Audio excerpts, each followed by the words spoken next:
Bonsoir chers téléspectateurs et bienvenue dans votre magazine hebdomadaire en français French Mag qui est le récapitulatif de l'actualité de la semaine. Votre ami Adja Mariam Ndiaye pour vous le présenter. Le chef de l'État, son Excellence, le président de la République, cher professeur Al-Hajj Dr Yahya Ejeje Jammeh Babali Mansa, a tenu un discours ce mardi 29 septembre 2015 devant la 70e Assemblée générale des Nations Unies à New York, aux États-Unis d'Amérique. Voici la suite. Le chef de l'État, son Excellence, cher professeur Al-Hajj Dr Yahya Ejeje Jammeh Babali Mansa, a fait un discours mardi 29 septembre 2015 devant la 70e Assemblée générale des Nations Unies à New York, aux États-Unis d'Amérique. Le discours du président Jammeh est lu par la vice-présidente et ministre des Affaires de la Femme, son Excellence Adja Aïssatou Ndiaye Seydi. Dans son allocution, le chef de l'État a renouvelé sa recommandation pour que le monde entier s'unisse contre le barbarisme et la brutalité perpétrée par des terroristes contre d'innocents hommes, femmes et enfants, les faisant atrocement souffrir et les réduisant dans un état de désespoir total. Cependant, dans un souci de préserver la paix mondiale, président Jammeh a ajouté que son gouvernement respecte la feuille de route de l'accord nucléaire iranien sous les auspices des États-Unis, de la Russie, de la Chine et de l'Allemagne, dans laquelle l'Iran s'est mis d'accord de limiter son programme nucléaire. Évoquant l'Afrique et la Gambie en particulier, le président Jammeh a noté que le pays continue d'enregistrer des acquis sur plusieurs chapitres des objectifs millénaires pour le développement OMD 2015, en dépit de nombreux défis persistants sur le continent. En matière de réforme de l'organisation onusienne, le chef de l'État a indiqué que l'Afrique, forte de ses 54 États et de son milliard d'habitants, mérite au moins 2 sièges de membres permanents et de 2 membres non permanents au Conseil de sécurité des Nations Unies. Un prix a été décerné à la première dame, son Excellence Madame Zeynab Yahya Jammeh, par la Fondation Peace Island Institute, les journalistes et les écrivains de New York pour les efforts effectués dans le pays. La première dame, Mme Zeynab Yahya Jammeh, pionnière dans les efforts en Gambie, n'a pas été ignorée par les institutions et les réunions de l'UNDA qui lui ont décerné ce prix prestigieux. Organisé par les journalistes et écrivains, la Fondation Peace Island Institute, ce prix est en reconnaissance avec le travail effectué par certaines femmes en Afrique. Le ministre de l'Éducation primaire et secondaire, Fatou Lamine Faye, a été à New York pour recevoir le prix au nom de la première dame. Les diplomates gambiens et officiels du gouvernement étaient sur place afin de témoigner de cet événement. Les journalistes et écrivains, ainsi que la Fondation Peace Island Institute, ont aussi pour but de supporter les entreprises qui ont pour objectif de renforcer la paix dans le monde. Son Excellence, la vice-présidente et ministre des Affaires de la Femme et du département nutritionnel national, Adja Aïssatou Ndiaye Seydi, a délibéré un discours à State House avec le thème pour la célébration cette année, utiliser le sel pendant la cuisine. Le 5 octobre est commémoré annuellement comme Journée mondiale du sel iodé, ce qui rentre dans le cadre de la célébration de la nutrition nationale de son Excellence la vice-présidente Adja Aïssatou Ndiaye Seydi. Le manque de sel iodé chez les femmes en état de grossesse qui peut être la cause de crétinisme qui se caractérise par un retard mental, le manque de croissance chez l'enfant et les autres anomalies physiques et neurologiques constituant des raisons pour lesquelles l'importance d'avoir du sel iodé dans nos plats quotidiens. Le commandant de l'armée de l'air, Madani Senghor, a procédé cette semaine aux remises de médailles aux hommes et femmes de l'armée tout en les recommandant de renforcer les principes du travail bien fait et de la discipline. Le commandant a tenu ce discours durant leur promotion. Le Centre national des arts et de la culture a reçu une donation de 100 000 dalasi de Trust Bank Limited ayant pour but la rénovation du musée de Ouassou.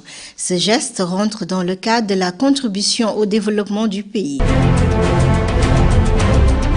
La banque Trust Bank a remis au NCAC, le Centre national pour l'art et la culture, la somme de 100 000 dalasi destinée à la réfection du musée de Ouassou. Ce don, qui intervient au début de la saison touristique 2015-2016, démontre la volonté de cette institution financière d'aider à promouvoir l'héritage culturel du pays. Les responsables du centre ont loué le soutien de la banque dans la sauvegarde et la promotion de la culture gambienne. Diantric Edward Badji, French Mag. Le Bureau des Nations Unies pour la lutte contre la drogue, le crime et le trafic humain de Dakar et de Vienne, en partenariat avec l'ambassade des États-Unis, ont organisé 4 jours d'ateliers de sensibilisation visant ainsi les participants leur rôle dans la protection et le bien-être des droits des femmes et des enfants. Les organisations Child Protection Alliance, CPA et Save the Children ont organisé un camp d'été qui a vu la participation de plusieurs jeunesses venues de toutes les régions du pays. Ces camps cherchaient à l'exposer à une multitude de sujets affectant leur développement. Dans ses remarques à la fin de l'activité, le coordinateur national de CPA, Nyundu Dramé, a dit l'importance de respecter des conventions CRC et URP qui cherchaient à créer une Gambie meilleure, où l'enfant est respecté, protégé et épanoui. Un autre intervenant, Tcherno Sissé de la Fédération gambienne des handicapés, a souligné que cette rencontre leur a permis de mieux comprendre leurs droits. En Soudjak, French Mag. Le 6e réunion générale du réseau régional africain pour la protection de la zone marine a eu lieu sous le thème The Empowerment of the REMPAO Network. Le REMPAO a été établi en 2007 avec pour but de maintenir la conservation naturelle de l'écosystème marine en Afrique de l'Ouest. Ce réseau constitue de 7 pays partageant la même vision en commun, objectif, la Gambie partageant le réseau dans les 2 prochaines années à venir. Sur ce, certains participants ont pris la parole. Je vous propose de suivre. Chercher à renforcer les capacités en termes de défense des intérêts ainsi que la représentation pour la protection des zones marines protégées dans la région au niveau national et international. Ce mouvement que j'ai décrit hier, le mouvement de la conservation que nous sommes en train de promouvoir au niveau de l'Afrique de l'Ouest. Je tiens aussi à leur exprimer toute ma gratitude pour avoir donné confiance au PSM et pour avoir chargé le PSM d'une noble mission, à savoir donc accompagner le réseau jusqu'à ce que son processus d'autonomisation aboutisse. Donc je les remercie beaucoup pour cette confiance. Et je les rassure que nous allons faire de notre mieux pour être à la hauteur de leurs attentes et que nous ne ménagerons aucun effort dans le cadre du PSM à promouvoir les réseaux d'une manière qui lui permet d'être visible distinctement du PSM avec sa propre identité, mais surtout pour que le processus soit mené dans les meilleures conditions. Le colonel Aboubakar Ollar, directeur national des parcs et loisirs de la zone Conakry, a été élu président sortant du réseau. Je dis merci également aussi à tous les partenaires techniques et financiers, merci au comité exécutif, merci au conseil scientifique pour le travail abattu malgré toutes les péripéties que la vie du réseau a connu. Je souhaite vivement et de tout mon cœur pour que les 2 années de transition puissent être couronnées de succès. Je souhaite également aussi plein succès au nouveau président, M. Kassama, pour que Dieu le conduise sur le bon chemin afin que nous puissions franchir cette étape de la transition dans les meilleures conditions. Bon retour à chacun dans sa famille respective. Il est important de noter que depuis sa création, un pays comme la Gambie a immensément contribué et en même temps bénéficié du réseau, ajoutant que ces réseaux leur permettra de ressortir des stratégies pour protéger les espaces marins dans la sous-région. En Soudjak, French Mag. Nous passons maintenant au reste de l'actualité nationale en bref. L'Institut ouest-africain pour la gestion financière et économique, OIFM, a organisé récemment un séminaire régional sur la négociation des accords de partenariat public-privé à Coconut Residence à Kololi. Cette formation vise à équiper les participants avec les outils de base pour leur permettre de comprendre les notions clés en matière de développement et de suivi des programmes et contrats entre les 2 secteurs. Elle met l'accent sur l'identification, le financement et l'appel d'offres des projets publics-privés. De l'avis du Dr Kofi Noumou, directeur régional et responsable de la Fondation de renforcement des capacités en Afrique, facilitatrice de cette rencontre, leur mission est de renforcer les capacités humaines et institutionnelles pour la réduction de la pauvreté et l'amélioration de la bonne gouvernance sur le continent. Ce séminaire a réuni des participants du Ghana, du Nigeria et de la Gambie. Diantrick Edward Badji, French Mag.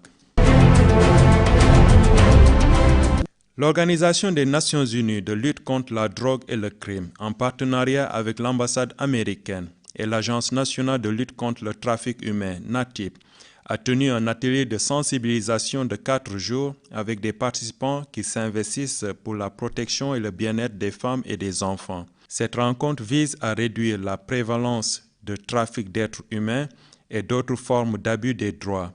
Elle a permis de former les forces de répression en matière d'enquête, de mise en examen et de protection des droits des victimes. La Gambie, conformément à ses obligations internationales, a signé et ratifié le protocole pour prévenir et au besoin punir tout acte de trafic de personnes, selon Mme Toulaye Diouara, directrice exécutive de l'agence NATIP. Elle a ajouté que chaque année, des millions d'individus, hommes, femmes et enfants, sont victimes de trafic dans le monde. Diantrick Edward Badji, French Mag. Les éliminatoires de la Coupe du monde de football, la Gambie qui a rencontré la Namibie cette semaine, vous aurez les éléments dans la page des sports. Vous êtes à l'écoute en dessous.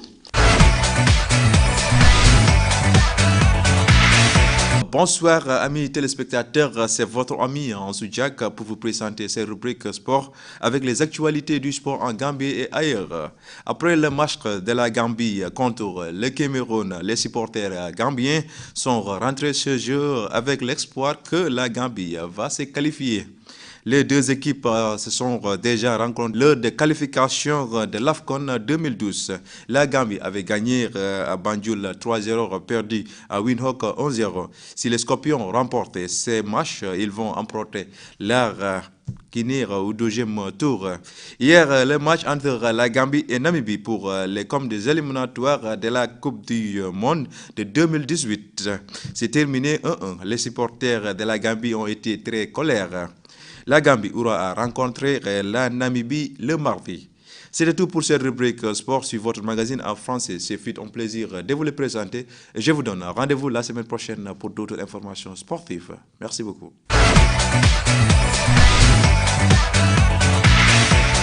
C'était votre reporter Ansou Diak dans la page des sports. La deuxième partie de votre page découverte de ce soir, ce sera avec notre invité, M. Mamadou Fayinké, président de la ROPA.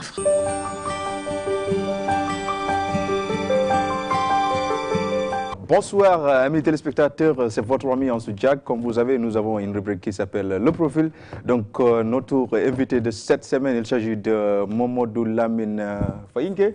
Bienvenue. Merci beaucoup. Comment ça va? Ça va bien, merci. Parlez-nous de votre parcours scolaire. Ok, merci beaucoup. Je suis gambien d'origine. Je suis né dans la région de Makati. Donc, j'ai fait mes études secondaires au niveau de la Gambie. Après l'université, je suis parti à l'université. Donc, je suis agronome, j'ai fait l'agriculture. Donc, je suis dans l'agriculture. Donc, depuis 1987, j'ai voulu dans les mouvements d'organisation paysanne. Donc, on a créé une organisation paysanne appelée AFET, Association des paysans et des producteurs de la Gambie. Donc, depuis 1987, 88, 89, au fur et à mesure, la naissance de plusieurs organisations paysannes, donc, qui a fait qu'aujourd'hui, en 2000, on a dit qu'il faut mettre un réseau des organisations paysannes et de producteurs de l'Afrique de l'Ouest. Donc, on est rencontré à Ouaga. Donc, on a mis cette structure en place qui est le ROPA, le réseau des organisations paysannes de l'Afrique de l'Ouest, dont je suis le vice-président, le deuxième vice-président au niveau de l'Afrique de l'Ouest. Et au niveau de la Gambie, je suis le président du réseau des producteurs de l'Afrique de l'Ouest. Donc, par rapport à ça, c'est un peu ça. Depuis ça, j'ai évolué dans l'agriculture. Et on travaille plus prochement avec le ministère de l'Agriculture et les ONG et les partenaires financiers et techniques.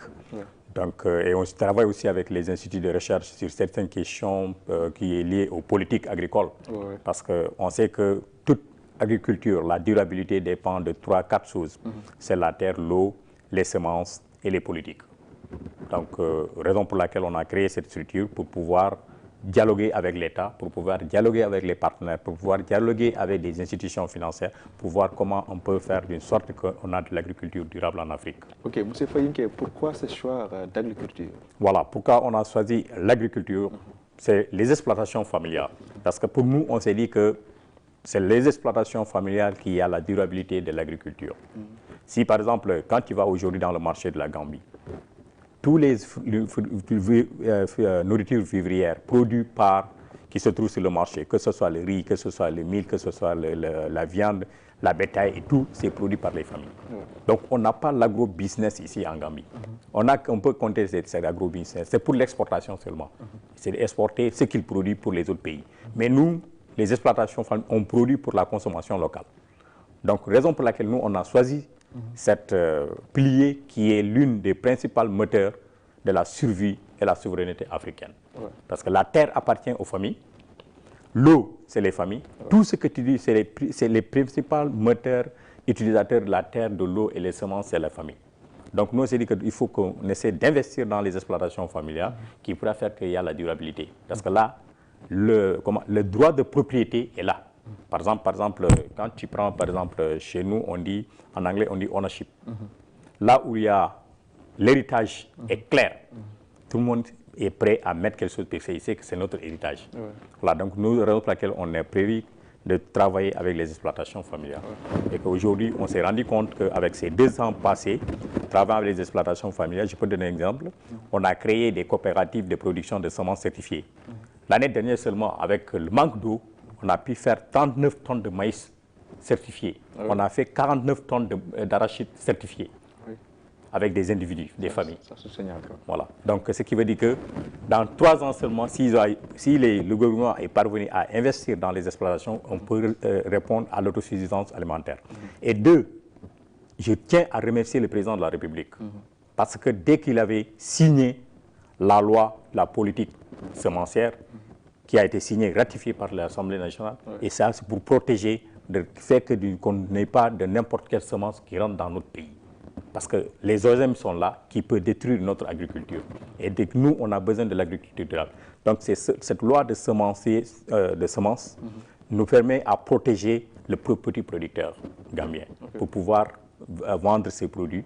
Et que ça va voir que si on a des semences de qualité, on a l'eau, on a l'investissement, on a la main-d'œuvre. Donc tu vas voir qu'on va répondre facilement à la vision 2016. Je veux que les gens comprennent la vision 2016 du président de la République. C'est clair et net. C'est-à-dire qu'on produit en fonction de ce que nous sommes capables de produire. C'est de produire et de consommer local. Et ça nous permet de faire booster notre économie. Les exploitations familiales contribuent à l'économie nationale. Et ça contribue aussi à la vie sociale parce que c'est dans la famille qu'on s'entraide. Mais s'il n'y a rien dans la famille, on ne va pas s'entraider. Donc, ce qui veut dire que les exploitations familiales contribuent à la vie sociale, contribuent à l'économie, contribuent à l'entretien et à l'éducation de la famille. Parce que c'est là que tout commence. C'est la base principale de tout le développement. Quand tu vas en Chine, en Inde, c'est par là qu'ils ont commencé. Donc nous aussi, on dit que ce n'est pas une question nouvelle. Ça se trouvait là, donc il faut la moderniser. Il faut moderniser l'agriculture familiale. Donc c'est ça que nous sommes en train de travailler. Et qu'on est en train de travailler sur toutes les politiques agricoles, la politique semencière, la politique de la gestion des ressources naturelles. Et carrément, tu vas sur la pêche. On a des organisations, des jeunes qui sont sur la pêche, on a des organisations sur l'élevage, on a des organisations sur la transformation même. Tu vas par exemple à Kanifing, on a une boutique qui est là-bas, des démonstrations de ce que nous produisons. Ce sont les femmes qui transforment ça pour dire que voilà, et on les emballe avec des bonnes étiquettes. La pâte d'arachide, la même chose. On fait bien les choses et ça se trouve là-bas. Tu vas, tu consommes ce qui est pour les Gambiens. Donc l'argent reste ici, ça tourne. Donc, mais si on prend l'argent ici, on le fait sortir de notre pays, ça ne tourne pas. Ah oui, donc dis-moi, quelle importance a-t-il dans l'économie de notre pays? Bon, la place qui occupe, ça veut dire que les exploitations familiales occupent 55% de l'économie du pays. Ah oui? Oui, 55%. On vient de faire tout de suite une étude qu'on vient de terminer. L'étude a déjà montré que Si réellement on investit sur les exploitations familiales, dans 2007, on peut atteindre la souveraineté alimentaire en Gambie. C'est vrai. Et ça, c'est des études pratiques qu'on a fait. Donc, dis-moi, vous savez que la langue française, c'est un peu difficile, on peut dire. Et il y a beaucoup d'étudiants ici en Gambie qui vont apprendre la langue française. Donc, quel conseil donnez-vous? Oui, je pense qu'aucune langue n'est difficile pour moi. C'est ça que je dis. C'est qu'une question d'intérêt. Ah oui. Si les gens s'attachent à toutes les langues, ils peuvent les parler comme ils le veulent, ils peuvent l'écrire comme ils le veulent. C'est une question d'intérêt. Parce que moi, lorsque j'étais à l'école, lorsqu'on me disait d'apprendre le français, quand le professeur l'entrisait, moi je sors de l'autre côté. Mais je me suis rendu compte, c'est mon oncle qui m'a dit que non, un jour tu auras besoin de français. Et aujourd'hui je l'ai. Parce qu'aujourd'hui je suis le deuxième vice-président de l'organisation paysanne de la CEDEAO, dont la majorité c'est des Français. Si je ne parle pas français, je ne peux pas communiquer avec eux. Ah oui. J'ai pu avoir cette position parce que je suis bilingue. Je parle le français, l'anglais et le portugais. Donc je dis que c'est une question d'intérêt. C'est aucune langue n'est difficile. Mais quand tu te mets, tu travailles sérieusement, tu la maîtrises. Ah oui. Et la langue n'appartient à personne. Parce que ça aussi, les gens ont ce concept. Oui. De dire que voilà, le français c'est pour les Sénégalais, mais l'anglais c'est pour les Gambiens. Non, non, non. La langue n'appartient à personne. Elle appartient à la personne qui veut la maîtriser et s'en servir de là. La langue, moi je dis que c'est un véhicule de transmettre les idées et la valeur de l'homme. Ouais. Merci beaucoup, M. Foyinga. Merci. Donc merci, c'était tout pour cette rubrique. On se verra la semaine prochaine. Ciao.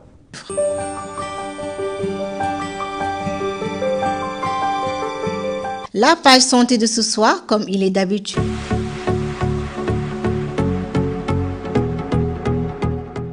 Les effets du tabac sur la santé sont encore trop souvent méconnus par les fumeurs et des risques qu'ils font prendre à leur entourage. Les personnes fumant la cigarette par jour ne sont pas à l'abri des conséquences néfastes sur leur santé, car les effets du tabac s'exercent sournoisement pour la plupart des organes, mois après mois, année après année. Il n'y a pas de petits fumeurs, c'est la durée de consommation qui est l'un des principaux facteurs de risque. Le tabagisme est un des principaux risques des maladies cardiovasculaires, comme l'infarctus, le myocarde. Le tabac augmente le risque de rhinite et de conjonctivite allergique en raison de son rôle irritant. Le tabac est la première cause de maladies de l'appareil respiratoire telles que la bronchite et l'asthme. Il est la cause d'apparition de rides de teint moins éclatant, d'une haleine désagréable, du jaunissement des dents, des infections ORL comme le nez, la gorge et les oreilles.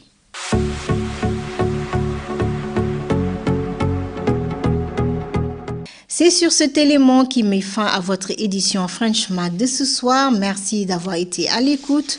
Nous vous donnons rendez-vous la semaine prochaine et ne zappez surtout pas. Nos programmes restent à venir sur votre chaîne de télévision nationale GRTS. Nous vous souhaitons une très bonne fin de soirée. Au revoir.